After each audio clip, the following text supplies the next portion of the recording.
The day the scumbag came crawling back, I was already married. My boyfriend of 6 years ran off with his first love. In that instant, my entire world collapsed. Later, he showed up at my door. "Babe, let's start over." I said, "No need. I'm married." "What?" He couldn't believe it. "You loved me to death. How could you marry someone else?" From behind me came my husband's icy voice. "Did you really think you're the only one with a white moonlight?" Before we go on, please subscribe to this channel and tell us in the comments where you're listening from. 1 in Ruby. Bianca is back from Europe. She's in a bad place. I have to go to her. Julian's voice was calm. "I won't make it back for tomorrow's wedding." My breath froze. 6 years. 6 years. I'd loved Julian. Because I loved him. I poured every Vance connection into opening doors, arranging introductions, toasting at banquets, smoothing every wrinkle. I turned a broke college kid into the dazzling heir of the Vance energy empire. Everyone in Riverdale knew the Vance Aries was hopelessly in love with that penniless pretty boy. They also knew the pretty boy's heart had always belonged to his white moonlight. Julian had used me as a convenient sucker. He had never loved me. And on the very eve of our wedding, he abandoned me without a second thought for Bianca, trampling both me and the Vance name into the dirt. 2. To keep the Vance family from becoming a laughingstock. I swallowed my tears and clutched his sleeve. "Julian, please, just one day. After the ceremony, I'll go with you to find her." "Okay, Emery. Bianca isn't like you. She's fragile, sensitive. She can't handle the slightest shakeup. She needs me, Ruby. Be understanding. Be a good girl." "All right." Every word jammed in my throat. "All right." Julian walked away without looking back. Inside the penthouse, only the distant flickering city lights beyond the floor-to-ceiling windows kept me company. I closed my eyes and fell into total darkness. 3. The slam of the door jolted me out of despair. Best Serena burst in. "Ruby, why are you crying like this?" Serena was my best and tomorrow's maid. After she pried the story out of me, groom gone, wedding off, she exploded, cursing Julian and Bianca to hell and back. Then, still fuming, she grabbed my shoulders. "You supervised the design, scouted the venue, picked the wedding gown, half a year of non-stop work, and now you're letting one scumbag throw it away. No way. We are having this wedding and it's going to be flawless." She yanked out her phone. "Men aren't extinct. Julian's nothing. Hold on. I'm calling my brother. He's gorgeous, tall, loaded, and tomorrow's a cakewalk for him." 4. Half an hour later, Adrian sat across from me. A black suit couldn't hide the aristocratic ice in his bones. He studied me in silence. My scalp prickled. I couldn't meet his eyes. But tomorrow's guests, Mom and Dad's faces, no. I wouldn't let the Vance name become a punchline. Even without a groom, I had to get married. I forced myself to speak. "Cameron, my wedding hit a snag. The groom won't show.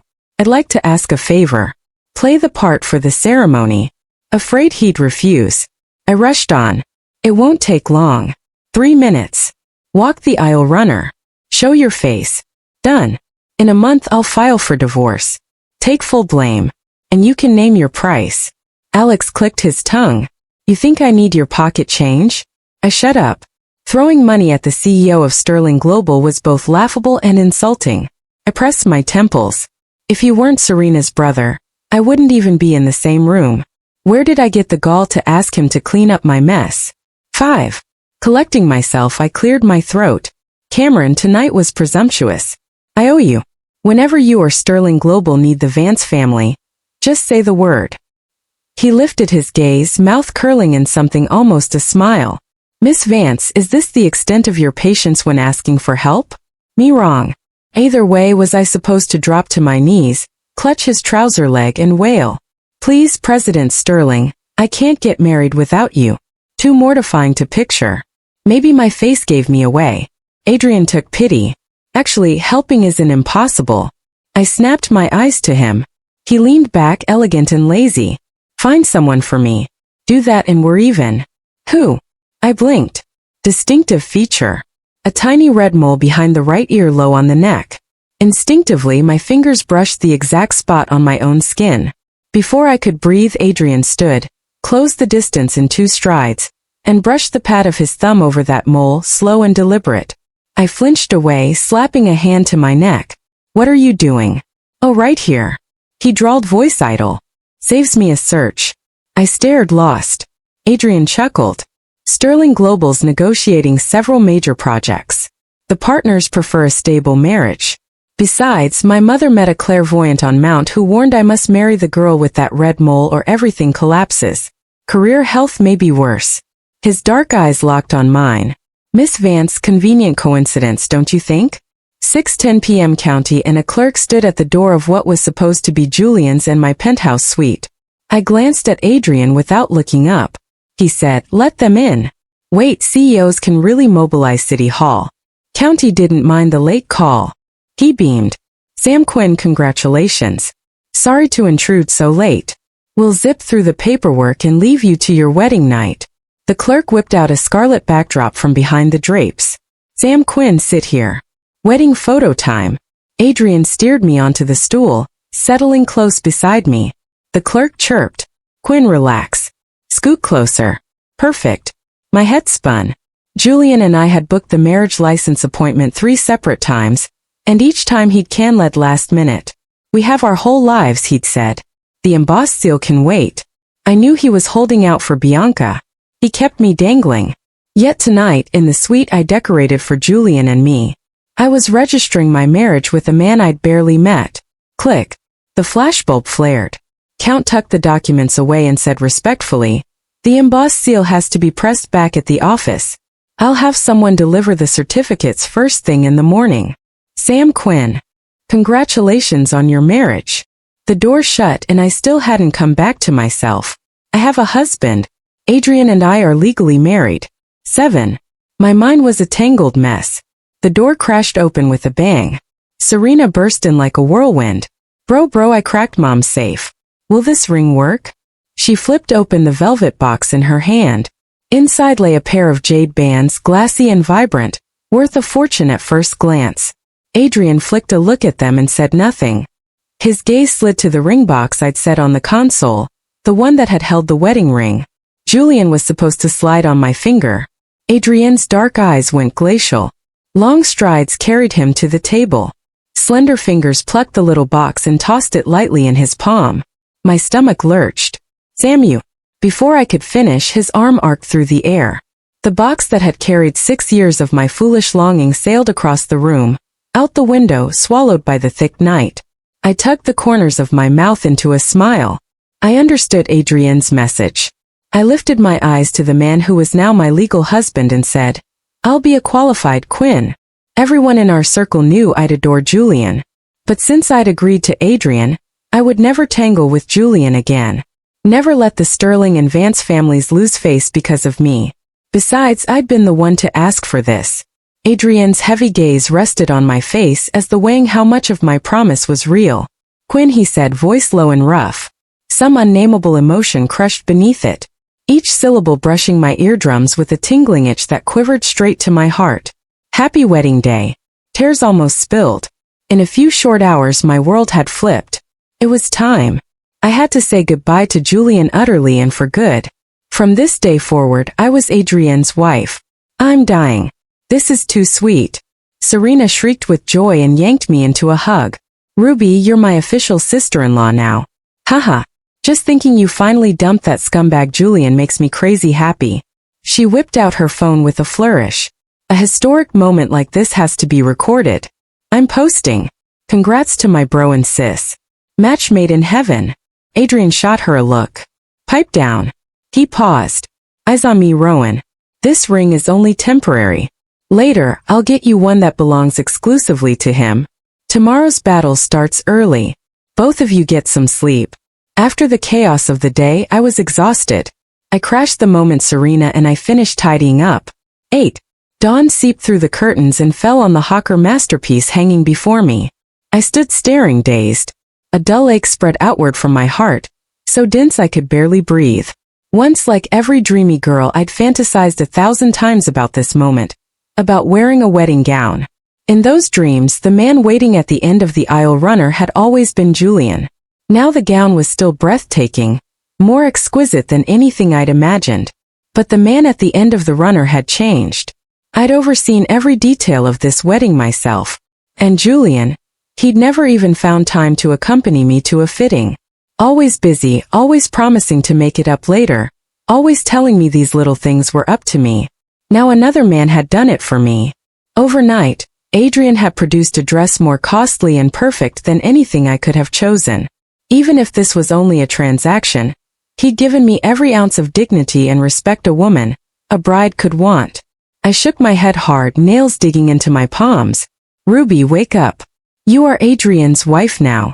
This wedding isn't just about your pride. It's about the reputations and futures of the Vance and Sterling families. My phone lit up. I tapped the screen. A new message popped. Ruby, today's ceremony will be rough on you. Bianca's hurt and emotional. I'll be back in Eastbrook in 3 days. Explain to my parents for me. You're the sensible one. I know you'll understand. For the first time, Julian had volunteered his itinerary. I stared at the words, then calmly switched the phone off. 9. When I turned, Serena was standing behind me, her pretty brows knitted. Tell me you're not still hung up on Julian. I knew her fear for years. In everyone's eyes, I'd acted like Julian had slipped me a love potion. He'd been my first love, the untouchable moonbeam I'd chased for 6 straight years. The gossip went that Julian must be something else to make the Vance Aries crawl at his feet like a dog. Serena was terrified I'd lose my head and repeat the pattern. No, I said, shaking my head, voice steady. From now on, he and I are nothing. Julian had abandoned our wedding for Bianca. That crossed every line. Whatever happened between him and Bianca, together or apart, marry or divorce, was no longer my concern. Serena exhaled in relief. She pulled out her phone, forcing lightness. Good. But serious now. Mom heard my brother was getting married today and refused to believe it. She insisted on seeing for herself. They're downstairs. Should I invite them up? My heart gave a thud. Sudden nerves washed over me. An alliance between powerhouses is never just 2 people. Normally, there are months of preparation, careful choreography of when and how to announce. Adrian and I had turned matrimony into child's play. Marriage certificates obtained overnight. Though this union began an impulse, I was Adrian's legal wife now, and I had to face his family. The Sterlings sat at the apex of East society. Adrian was the heir they pinned their hopes on. Whatever our reasons, we should have sought the elders' approval first rather than informed them after the fact. I drew a slow breath and nodded to Serena. Please ask Uncle and Aunt to come up. 10. A knock sounded. Serena hurried over and opened the door. Adrian stood tall outside, immaculate in a pale custom suit, the tie subtly echoing my gown's hue. Broad shoulders, sharp waist, ready for a magazine cover. Behind him peeked his parents, craning their necks. His mother slipped in gracefully. Her gaze landed on me. She blinked, then covered her mouth and swatted Adrian's arm. Well, little rascal, looks like you actually played bandit and stole someone else's stunning bride. That I had been about to marry Julian was hardly a secret. Afraid I'd overthink, Serena quickly linked her arm through mine. Mom, what kind of talk is that? You know exactly what kind of man your son is. Adrian, on the other hand, remained perfectly unruffled. Mom, how can you call it stealing when the wedding never actually happened? He swayed back in delighted shock and collapsed straight into Sam's arms. Sam adjusted his glasses and said gently, "The boy's grown up. He finally knows how to fight for what he wants." Fight? This is way more than fight. His eyes glistened with tears. Our iron tree has bloomed at last. The piglet I raised finally knows how to nose the cabbage. Me. He bustled over, beaming. I got his call at midnight saying he was getting married, and I thought he was sleep-talking. All these years I prayed he'd bring home someone who truly understood him. Never dreamed I'd get a girl so crystal bright. She turned to the housekeeper, Ring Van Clee, at once for the full parlor. Then had the peninsula clear out the courtyard suite. When she clasped my hands, her gaze was fond and solemn. Child, I'm sorry you've had to endure such rush. The Sterlings don't fetch brides in slipshod fashion. Within 3 days, we'll make up a 10 miles dowry parade, and you'll enter our gate in proper glory. 11. After barely 10 minutes with them, my opinion of the Sterlings was sky high. He had surely heard about Julian and me. Yet she never scolded, only teased. We really must thank that Vance boy for the mercy of not marrying you. That open-mindedness beat Julian's perpetually lofty parents by miles. And an alliance with a dynasty like the Stirrings would catapult both my personal standing and the entire Vance family's reputation in Eastbrook. After the pleasantries, I still had to rush my makeup. So, I asked Serena to escort Sam and Quinn for a stroll through the hotel garden. Only Adrian and I were left in the room. He approached slowly, warm breath brushing my ear. "You were staring at me the whole time. Think I look especially good in this getup? Picked yourself a fine groom?" I took half a step back and smiled. Appreciating beauty is human nature. Well said. A strange light rippled in his eyes. May his taste stay this sharp forever. I gave a dry laugh. He was obviously mocking my past horrendous taste. Adrian lifted my veil and chuckled softly. "Kidding. On a day this sweet, my bride should smile more." My bride. At those words I drew a long breath, voice low and steady. He said, "Ruby, now that you're Quinn, I need to set a few things straight. Go ahead. From this day on, I want your heart and your eyes to hold only me." I froze. His sudden naked possessiveness startled me. "Understand? The Stirrings don't do marriage in name only. I, Adrian, never take marriage lightly. Since I chose you, you'll have every ounce of my devotion." His gaze was like tempered glass. "So remember, among the Stirrings, there is no divorce, only widowhood." 12. That night, Adrian came back reeking of alcohol, usually so controlled. His brows were now flushed scarlet.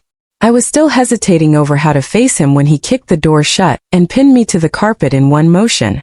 Like a beast loosed from its cage, frantic and domineering, as if to devour me whole. "Wife, sweet wife. I've married the best wife in the world." I had never heard such mortifying, heart-fluttering endearments. They poured into my ears with every scorching breath. Under his almost barbaric assault, I retreated step after step. A primal madness that stripped away all social masks, carrying the thrill of total ruin, flung me to peaks I had never neared. For the next 2 days we were practically fused. Adrian installed me in a downtown penthouse duplex. Through the picture windows, half the city's brilliance glittered below. From dawn to dusk we stayed tangled, the air thick with desire and the scent of each other. Only in brief lucid moments did terror and remorse flood in. Barely 48 hours after leaving Julian, I was utterly addicted to another man's embrace, to his body heat. This near-abandoned indulgence felt foreign, unsettling. Yet body and emotion answered with blunt honesty. Adrian was a near-perfect partner. He could drown me in physical pleasure and lavish me with emotional worth. He noted every tiny reaction, cared whether I was satisfied. That sense of being wholly treasured was even more addictive than the flesh. If I could ignore how hastily this began, ignore the betrayal Julian dealt me, I might unhesitatingly hand over my entire heart. But the nerve so deeply wounded kept twinging at the happiest moments, reminding me to stay awake. May I learn in the long quiet flow of days ahead to love this man without reserve.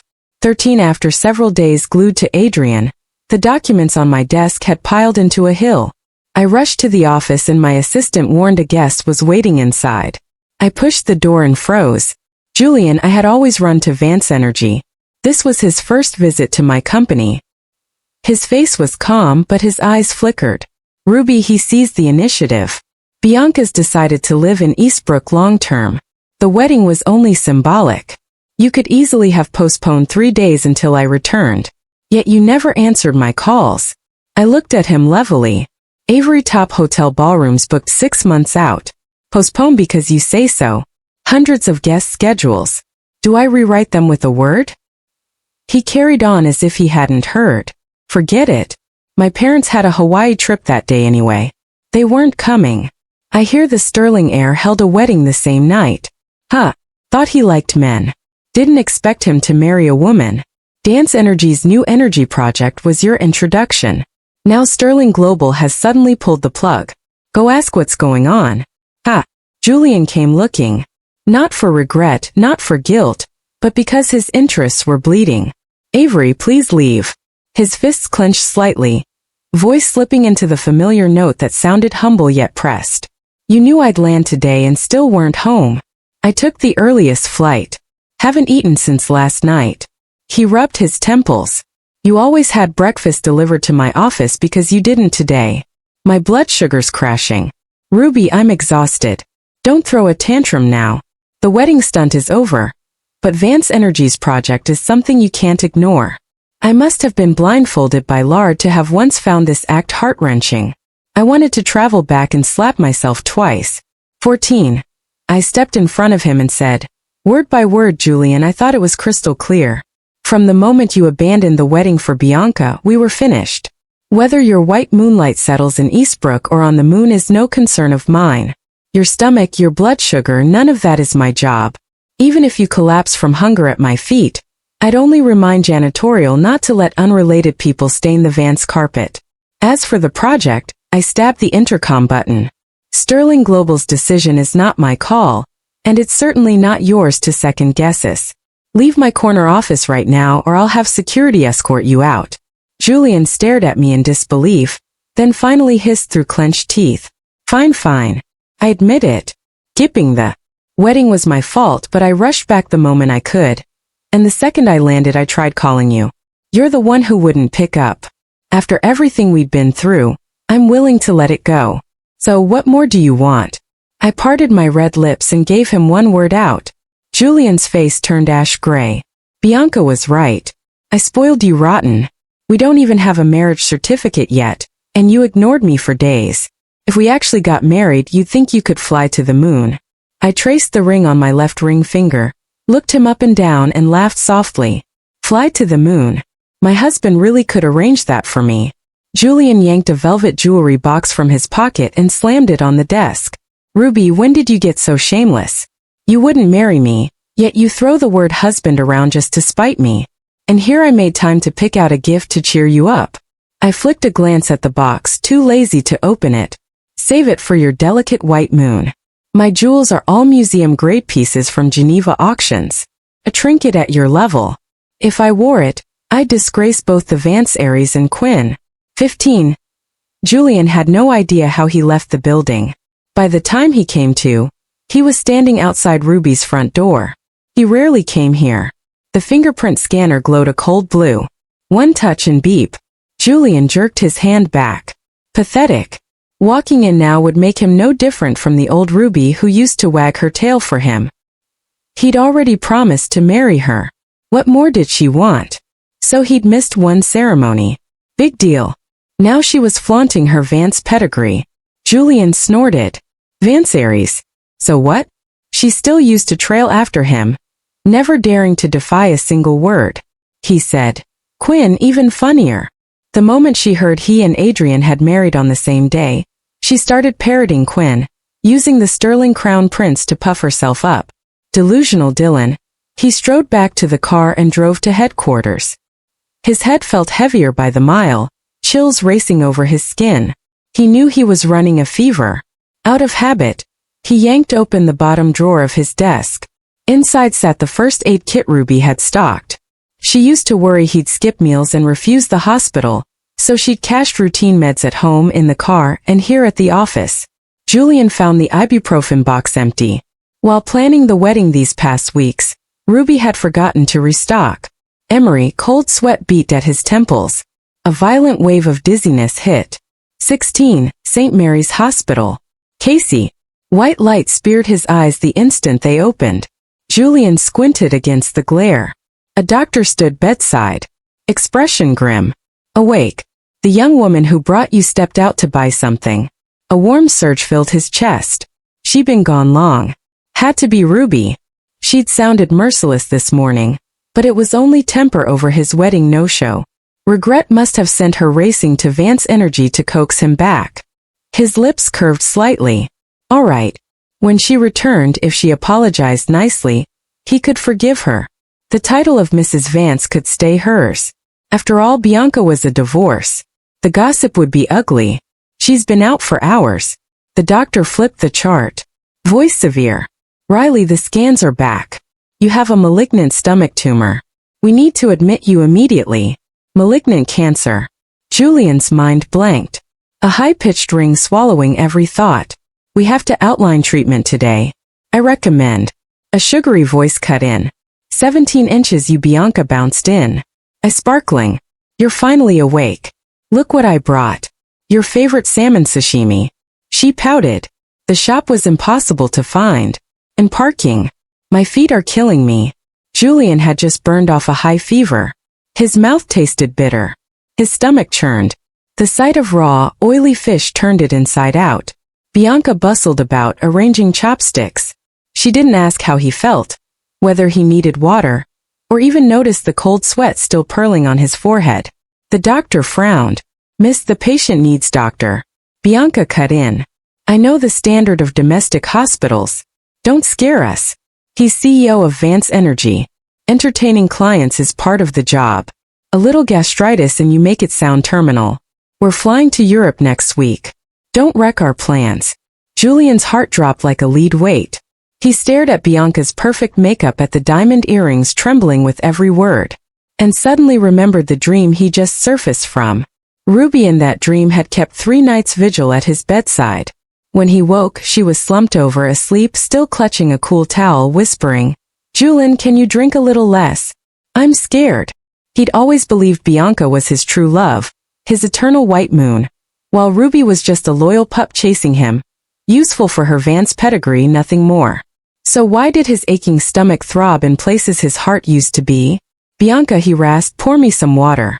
Bianca rose reluctantly.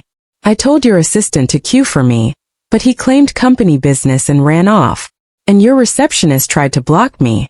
Good thing I forced my way in, or you'd still be lying on your office carpet. Fire them all. I'll hire better people." She handed him the cup. "I see." The last time he'd been hospitalized, Ruby had tested the temperature again and again. Terrified cold water would hurt his stomach. "You," Bianca nudged him. "If you're stuck here, the company will pile up with work. I'll fire your assistant right now and take over. I'll bring in my little brother. He's super reliable these days." Julian's eyes snapped open. Bianca cut it out. She froze. "You go home." "What?" "I said go home." The smile on Bianca's face shattered. Tears plopped onto her lap. "You, everything I do is for you. I'm the only one who truly cares." Looking at the pitiful woman in front of him, Julian began to wonder if he was overthinking. Ruby kept saying she loved him. Yet, when he lay seriously ill, only Bianca had brought him to the hospital. Bianca must love him too. Only raised like a hothouse orchid. She simply didn't know how to look after anyone. Just then the door opened and a nurse stepped in. "Riley, could you ask this lady to settle the hospital bill, please?" Bianca jumped up at once. "How much?" "I'll pay.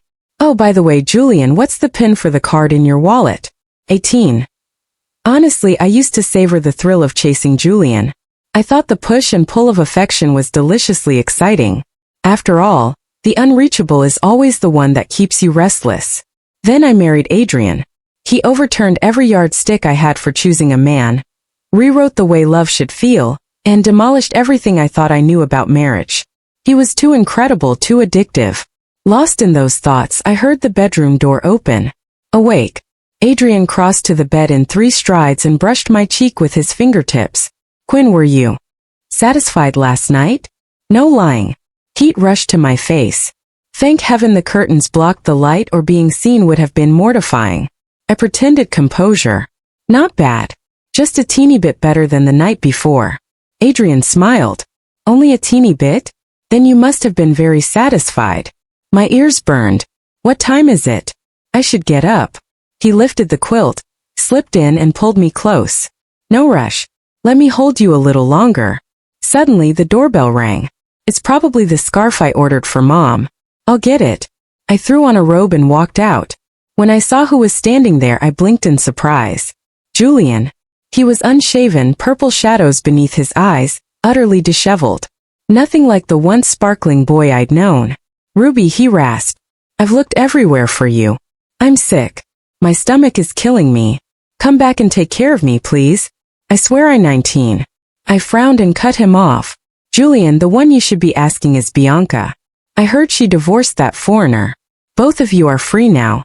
Bianca doesn't know how to look after anyone. When I had a fever, she brought me sashimi. When my stomach hurt, she told me to pop painkillers. So I countered. She's your white moonlight. And I'm condemned to be your spare nurse." He had no retort. After a long moment, he squeezed out. "I know I was wrong, Julian," I said flatly. "Need I remind you?" The place you're standing right now is Sterling Manor, and I am Adrienne's lawfully wedded wife. Shock flooded Julian's eyes. Ruby, I was wrong. You must still be angry. I can give you a wedding.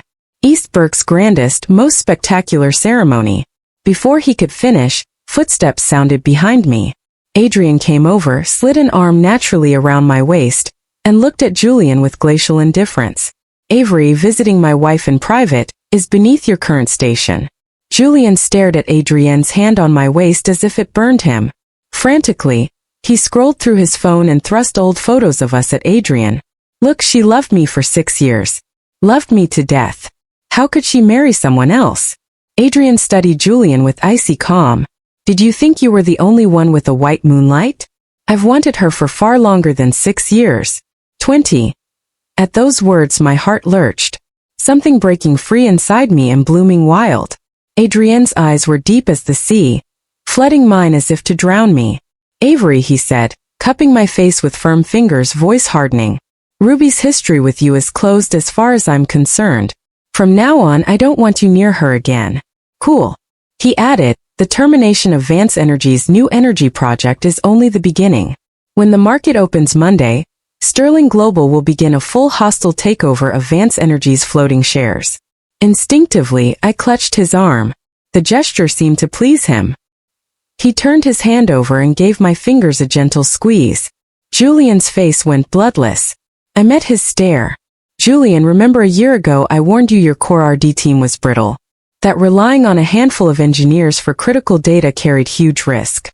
Back then he'd sneered it off as woman's talk. Incomprehensible to business. Rue Quinn. I remember the name caught in his throat. Adrienne pronounced the final verdict. Avery, instead of wasting time here, go clean up your mess. Sterling Legal already has proof of your embezzlement over the years. I suggest you behave. Julian staggered back, soul sucked dry. 21, back in our room. Wife, Adrienne murmured, winding a strand of my hair around his finger, voice low. I'm very unhappy, I blinked. What's wrong? He lowered his lashes, hiding obsidian eyes, and asked softly, how many photos did he take with you in the past? I paused, but I wasn't surprised. Men are possessive. Adrienne, I said, gazing into his eyes so close to mine. I can't change my past, but my present and my future belong to only you. He studied me, the storm in his gaze lifted. Remember your words. Your present and future every second are mine. 22, softly I asked, have we met before? A killing chill surfaced in his eyes. The first time I saw you was at Westside Asylum. You probably don't remember. My heart lurched. Westside was the darkest hole in Riverdale, riddled with drug trades and human trafficking. Even cops refused to patrol it. I was 11 when Sterling enemies abducted me and locked me up there. Half a month later I escaped. They sent a mob after me. I ran for my life and slammed straight into you. Playing in the amusement park next door. Asylum and amusement park. Shoulder to shoulder. Hell and heaven separated by a wall. I crashed into you on purpose because the bracelet on your wrist looked expensive. I had nothing and needed money to get home. He paused. You didn't cry. You just stared at me. I stayed silent for a beat, recalling Serena once mentioning her brother had been kidnapped one bitter winter. I thought you were a homeless child and asked if you needed help. Did you let me help? No. Why? I'd seen too many vile people and vile things in that asylum. I even wondered if you were a hallucination born of despair. I couldn't speak. Then your nanny called you away. Before leaving, you pressed the bracelet into my palm and said, "Sell this. It's cold. Buy yourself a coat." Adrian tilted his head, eyes fixed on mine. From that moment I should have known. I truly met an angel. Ruby, I love you. My eyes flooded crimson. So someone did love me. Someone loved me without wavering long ago. The end.